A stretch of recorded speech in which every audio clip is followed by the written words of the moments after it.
This is a cloud. This is a tree. This is the grass. This is a boy. And the one thing they all have in common is that they're all going to die. This is the cloud again, and when enough carbon dioxide is mixed into it, it forms acid rain! And when enough carbon dioxide mixes with the ocean, it forms carbonic acid, which raises the acidity level, killing all the fish. Killing all the fish with this acid is similar to something like this.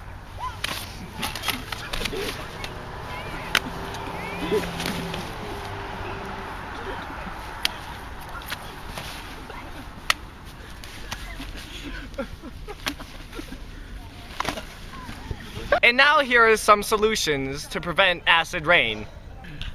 Don't use bottled water.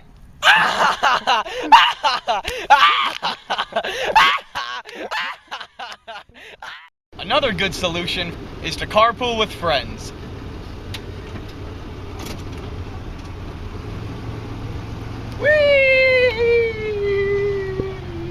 Instead of having your waste burned up and thrown into the atmosphere, why not recycle so it can be reused again and again? I hope you can consider all the tips we have given you so you too can help prevent acid rain. Acid rain!